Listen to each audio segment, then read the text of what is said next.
हरे कृष्णा, राधे राधे। हम सभी साधक भागवत रत्न प्रहलाद जी का श्रवण कर रहे हैं। आज का प्रसंग है द्वितीय अध्याय लीला भूमि। जिस समय सन और संवत की शताब्दियों में गिनी जाने वाली घटनाओं के स्थानों का निर्णय करना कष्ट साध्य हो रहा हो, उस समय केवल युग युगांतरों की ही नहीं, दूसरे मनवंतर की घटनाओं के स्थानों का ठीक ठीक पता लगाना कितना कठिन कार्य है, इसको बतलाने की आवश्यकता नहीं।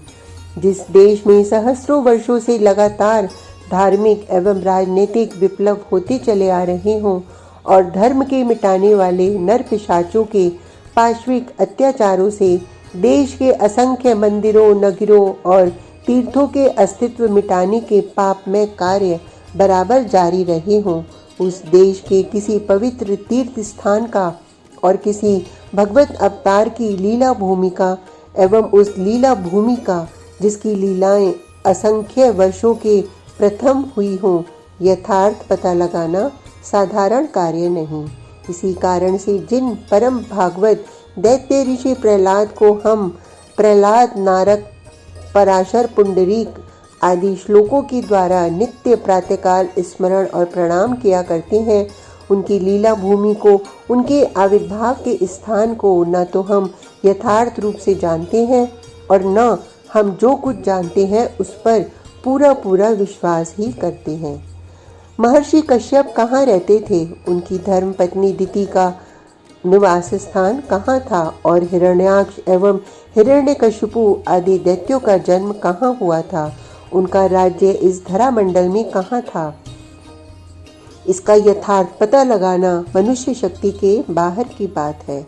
पद्म पुराण तथा दूसरे पुराणों से भी इतना पता चलता है कि दैत्यों का आदि स्थान हिरण्यपुर था। अवश्य ही हिरण्यपुर का संबंध आदि दैत्यों हिरण्याक्ष एवं हिरण्यकशिपु के नाम से संबंध रखता है और संभवतः हिरण्यपुर की उन्हीं की राजधानी के नगर का नाम भी था। महर्षि कश्यप सूर्योपासक थे, यह प्रसिद्ध बात है और सारे संसार के मूल पुरुष महर्षि कश्यप हैं, इसमें भी कोई अतियुक्ति नहीं। इसी आधार पर एक विचारशील इतिहासज्ञ विद्वान ने लिखा है कि महर्षि कश्यप का मुख्य स्थान था पंजाब में। इनके नगर का नाम था मूल स्थान, क्योंकि मूल पुरुष का जो स्थान हो उसको मूल स्थान कहना उचित ही है। इस समय इस नगर को लोग कुछ अपभ्रंश के रूप में मुल्तान कहते हैं। इसमें कोई संदेह नहीं कि मुल्तान नगर पंजाब का एक प्रसिद्ध और प्राचीनतम नगर है और इसके पुराने किले के भीतर एक छिन्न भिन्न स्थान है जिसको आज भी प्रहलादपुरी के नाम से लोग पुकारते हैं। इतना ही नहीं, इसी खंडहर में एक अति प्राचीन विशाल नृसिंह भगवान का भग्नावशिष्ट चिन्ह आज भी विद्यमान है। आधुनिक इतिहास के देखने से पता चलता है कि जिस समय सिखों के विरुद्ध मुल्तान नगर और उसके किले पर सन 1848-49 ईस्वी में आक्रमण किया गया था, उसी समय यह पवित्रतम और प्राचीनतम प्रहलादपुरी एवं नरसिंह मंदिर बारूद से उड़ा दिए गए थे। जिस प्राचीनतम भगवत अवतार की लीला भूमि को और उसके स्मारक स्वरूप पवित्र प्रहलादपुरी एवं नरसिंह मंदिर को महमूद गजनवी और औरंगजेब जैसे मंदिरों और मूर्तियों के शत्रुओं ने भी नहीं तोड़ा था, उसको धार्मिक निरपेक्षता के उपासक शासकों की फौज ने बारूद से उड़ा दिया। यह भी उसी भूमि की एक विशेषता है। उस समय उक्त प्रहलादपुरी एवं नरसिंह मंदिर के भग्नावशिष्ट चिन्ह अंग्रेजी सरकार के अधीन मुल्तान नगर के किले के भीतर विद्यमान है। प्राचीन इतिहास से पता चलता है कि मुल्तान नगर ईस्वी सन के पूर्व 327 वर्ष तक माली जाति के शासकों के अधीन था। जिस समय सिकंदर ने मुल्तान पर चढ़ाई की और माली लोगों से उसकी फौज का घोर युद्ध हुआ था, उस समय सिकंदर के शरीर में एक गहरा घाव लगा था। बस फिर क्या था, उसकी आज्ञा से सारे का सारा नगर नर हत्या से परिपूर्ण कर दिया गया और माली जाति के आबाल वृद्ध वनिता कत्ल कर दिए गए। माली जाति का अंत करके सिकंदर ने ईस्वी सन से 327 वर्ष पूर्व मुल्तान को अपने अधीनकार में कर लिया था। इसके पश्चात इस नगर पर कुछ दिनों तक यूनानियों का और गुप्त वंशीय राजाओं का अधिकार रहा। फिर जिस समय सन 641 ईस्वी में चीनी यात्री वेंग सांग भारत में आया था, उस समय उसने मुल्तान के किले के पश्चिमी फाटक के पास के भगवान भास्कर की प्राचीनतम एवं सुविशाल मंदिर में भगवान सूर्य की सुवर्ण की एक विशाल मूर्ति देखी थी। उसी को तुड़वाकर मुल्तान में पामर औरंगजेब ने जामा मस्जिद बनवाई थी और जिस समय सिखों ने उसको अपने अधिकार में किया, उस समय उसको उन्होंने अपनी सेना की मैगजीन रखने का स्थान बना लिया। इसमें कोई संदेह नहीं, वह प्राचीन भास्कर मंदिर महर्षि कश्यप के उपास्य देव का स्थान था और वह स्वर्णमयी विशाल मूर्ति उनके उपास्य देव सूर्य भगवान की थी। यद्यपि मुल्तान नगर पाश्चात्य अत्याचारियों के आक्रमण का मुख्य स्थान था और कम से कम सिकंदर के समय से उस पर विधर्मियों के बराबर आक्रमण होते आए हैं। ऐसी दशा में वहां यदि हमारे धार्मिक स्थानों का नाम व निशान शेष न रहता तो कोई आश्चर्य की बात न थी। तथापि आज तक किले के भीतर प्रहलादपुरी का तथा नरसिंह मंदिर का भग्नावशेष चिन्ह मौजूद है।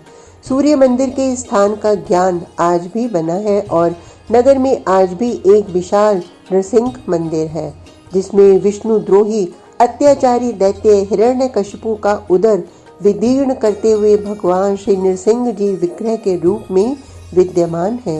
यह विग्रह अत्याचारी दैत्य की कथा का स्मरण दिलाकर धर्म प्राण भारतवासियों को धार्मिक दृढ़ता, अनन्य भगवत भक्ति और कष्ट सहिष्णुता की शिक्षा दे रहा है।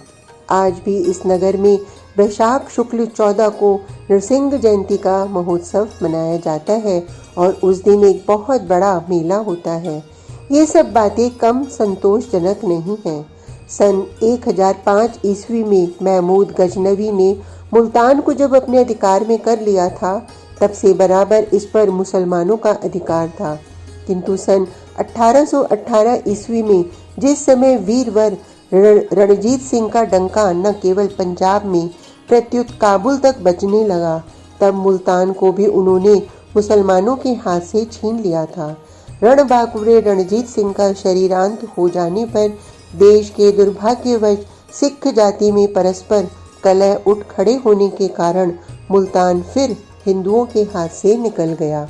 मुल्तान का गवर्नर मूलराज अंग्रेजी सरकार से बगावत करने के अपराध में पकड़ा गया और उसको काले पानी की सजा दी गई, किंतु वह मार्ग में ही मर गया और उस समय से अर्थात 2 जनवरी सन 1849 ईस्वी से इस नगर और किले पर अंग्रेजी सरकार का अधिकार चला आता है।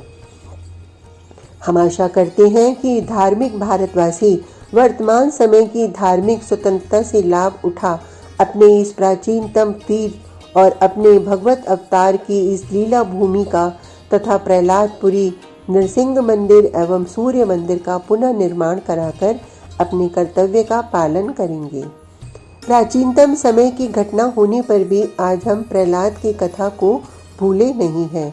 देश भर में, गांव-गांव में और घर घर में अत्याचारी दैत्य हिरण्यकशिपु और परम भागवत दैत्य ऋषि प्रहलाद की कथा की चर्चा हुआ ही करती है। अतएव यदि आज भी हम अपने चरित्र नायक दैत्य ऋषि प्रहलाद की लीला भूमि को भी नहीं भूले हैं, तो यह कोई आश्चर्य की बात नहीं है। फिर भी हमको चाहिए कि जानबूझकर हम उनको भुला देने की भूल न करें और उसकी ओर शीघ्र अतिशीघ्र ध्यान दें। उपयुक्त प्रमाणों से सिद्ध होता है कि वर्तमान समय का मुल्तान नगर, जो पंजाब का एक प्रसिद्ध नगर है, हमारे महर्षि कश्यप की प्राचीन कालीन कश्यपपुरी है। इसको प्राचीन काल के लोग मूल स्थान के नाम से पुकारते थे। इसी मूल स्थान को कदाचित लोग हिरण्यपुर भी कहते थे और इसी के अंतर्गत किले के भीतर हमारे चरित्र नायक की लीला भूमि प्रहलादपुरी थी, जो इस समय अपने खंडरों को दिखाकर भगवान श्री नरसिंह जी का आवाहन कर रही है। संभव है इस संबंध में समय पाकर कुछ और अधिक बातें प्रकट हों, किंतु इसमें संदेह नहीं कि हमारे चरित्र नायक दैत्य ऋषि प्रहलाद की लीला भूमि आधुनिक मुल्तान ही है। आज का प्रसंग इतना ही। कल तक के लिए हरे कृष्णा, राधे राधे।